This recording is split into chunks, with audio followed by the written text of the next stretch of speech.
အားလုံးပဲမင်္ဂလာပါနိုင်လေရစစ်ကနေကြိုဆိုပါရဗျအခုကျွန်တော်ပြောပြပေးသွားမှာကတော့ဒီcapacitor connection ပေါ့လေနော် governor နဲ့ capacitor နဲ့ motor ထွက်လာနဲ့ကျွန်တော်တို့ starting နဲ့စားနဲ့ဘယ်လို connection ပြုလုပ်မလဲဆိုတာကိုတစ်ချက်ရှင်းအောင်လုပ်ပေးသွားမှာဖြစ်ပါတယ်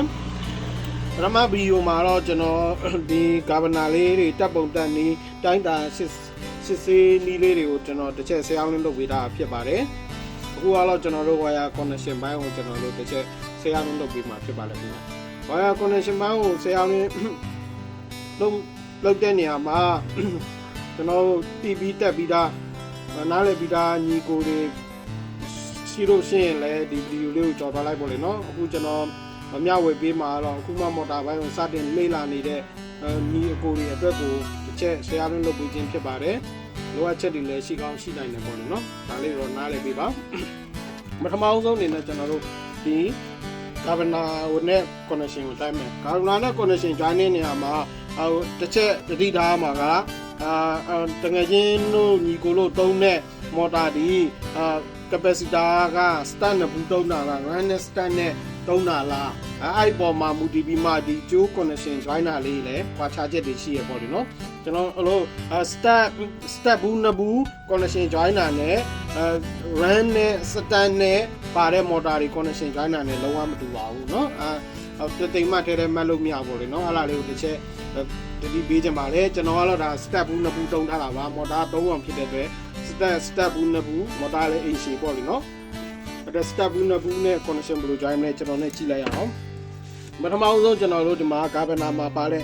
join ရမယ့် connection ငုတ်လေးနှစ်ငုတ်ရှိတယ်အဲ့ဒီငုတ်လေးကိုကျွန်တော်ဒီဘက်ကငုတ်လေးကိုကျွန်တော်ရင်ဖြုတ်လိုက်မယ်နှက်တိုင်လေးကိုရှော့လိုက်မယ်ရှော့ပြီးတော့လို့ရှိရင်ကျွန်တော်တို့ဒီမှာ capacitor ဒီဘက်ဘူးကနေနှစ်စားထွက်တယ်ဒီဘက်ဘူးကနေနှစ်စားထွက်တယ်ပေါ့လေနော်အဲ့ဒါကိုကျွန်တော်တို့ဒီမှာအညူပေါင်းလိုက်မှာပေါ့လေနော်တကယ်ချင်းတို့အနေနဲ့အညူမမဟုတ်အပြာချင်းနဲ့ပေါင်းလို့ရတယ်အညူလည်းပေါင်းလို့ရတယ်ပြာညူလည်းပေါင်းလို့ရတယ်ပေါ့နော်ဟိုဘက်တစ်စားဒီဘက်စားကိုကျွန်တော်တို့ကပေါင်းပြီးမှဒီ governor ရဲ့အခုကျွန်တော်ပြထားတဲ့အတိုင်းဒီ connection ငုံမှာကျွန်တော်တို့ net လေးကိုနည်းနည်းစီးလေးကြားလိုက်မှာပေါ့လေနော်။အဲနင်းကြောင်တားနင်းအာကြီးနဲ့ဇွတ်လဲစရာမလိုပြလဲလိုက်ပြီဆိုလို့ရှိရင်တော့ဒါလေးကပဲ့ထက်သွားတယ်ပေါ့နော်။လိန်သွားလာလို့ပါလို့ဖြစ်တတ်တယ်ကနည်းနည်းတော့ပြင်ရပါပြီ။ဒါဆိုကျွန်တော်တို့က capacitor နှစ်ဘူးကလာတဲ့ကျိုးတစ်ချောင်းချင်းစီကိုဒီ point မှာကျွန်တော်တို့တက်လိုက်ပြီပေါ့လေနော်။နောက်ပြီးလို့ရှိရင်ကျွန်တော်တို့ဒီမှာတငုတ်ကြံနေရဗျ။ဒီမှာနတ်တိုင်တစ်ခုကြံနေတယ်။ဒီနတ်တိုင်တစ်ခုကိုကျွန်တော်တို့ကဖြုတ်မယ်။ဖြုတ်ပြီးတော့လို့ရှိရင်ကျွန်တော်တို့ဒီ motor တွေကနေထွက်လာတဲ့နစဒီနစတော့ဗာနစလဲဆိုတာတော့ကျွန်တော်မပြောတော့ဘူးပေါ့လေနော်တကယ်ချင်းလို့လည်းတိပြီးသားပြင်ပါပါ motor ကနေထွက်လာတဲ့ start ကနေထွက်လာတဲ့နစပေါ့လေနော်ဘယ်စဆိုတော့နာမည်တက်ပြီးပြောရင်မျက်စိချုပ်သွားမှာမဟုတ်ဘူးပေါ့လေနော်အဲ့တော့နစတွေကတစားကိုကျွန်တော်ယူလိုက်မယ်ယူပြီးမှဒီ governor ရဲ့တစ်ဖက်ကိုကျွန်တော်တို့ကထည့်လိုက်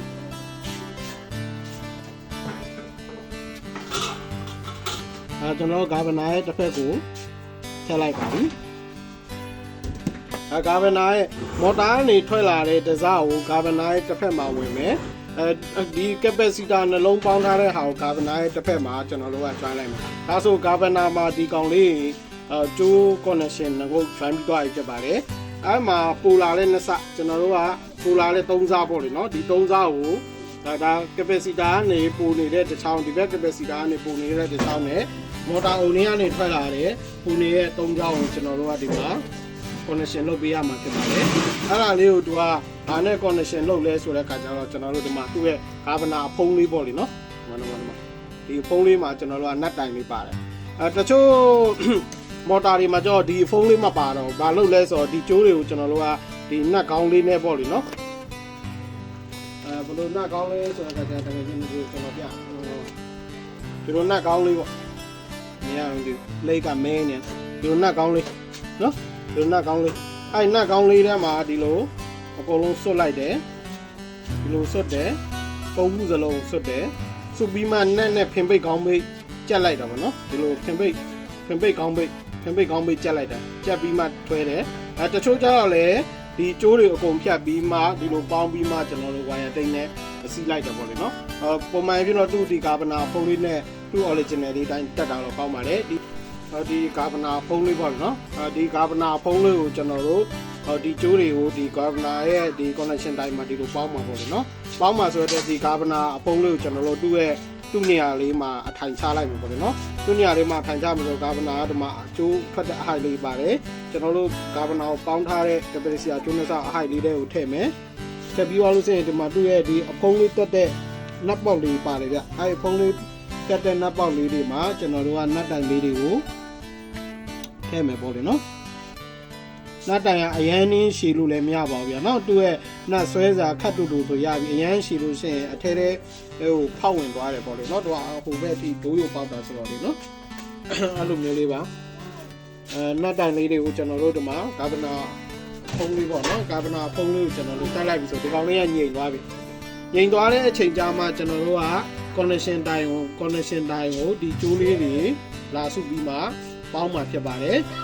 ဒီမှာကာဗနာအဖုံးလေးကိုအရင်မထိုင်မဲနဲ့ကျွန်တော်တို့က connection တိုင်းကိုအရင်ပေါင်းလိုက်ပြီဆိုလို့ရှိရင်ကာဗနာအဖုံးဖုံးတဲ့နေရာမှာကျိုးတွေကတင်းတာလို့ရော့တာလို့ကိုလိုကလန်နေဖြစ်တယ်လို့ပေါ့လေနော်တော့ကာဗနာအထိုင်ပုံးလေးကိုအရင်ထိုင်လိုက်ပါထိုင်ပြီးမှ connection တိုင်းလေးကိုကျွန်တော်ကနောက်ဆုံးမှ AACC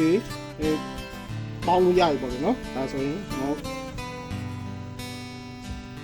connection ပေါင်းလိုက်ပြီဒါဆိုရင်ကျွန်တော်တို့ motor ထွက်လာတဲ့တစားရဲ့ capacitor ကနေပို့လာတဲ့နှစ်စားကိုဒီမှာသူ့ဘာနဲ့တူတက်တက်ရက်ကလေးကာဗနာဖုန်းလေးနဲ့ကျွန်တော်တို့တက်တက်ရက်ကလေးပေါင်းပြီးသွားပြီပဲဖြစ်ပါတယ်ဒါဆိုပူကြည့်လို့လည်းကောင်းတယ်တက်လည်းတက်ရတယ်ပေါ့လေနော်အခုဆိုလို့စင်တော့ဒါ capacitor နှလုံးနဲ့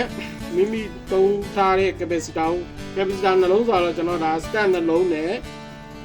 ကာဗနာနဲ့ဒီမော်တာကနေထွက်လာတဲ့ကျိုးနဲ့စားနဲ့ connection တွဲပုံတွဲနည်းလေးကိုကျွန်တော်တစ်ချက် share လုပ်ပေးခြင်းဖြစ်ပါတယ်ခင်ဗျအားလုံးကျေးဇူးတင်ပါတယ်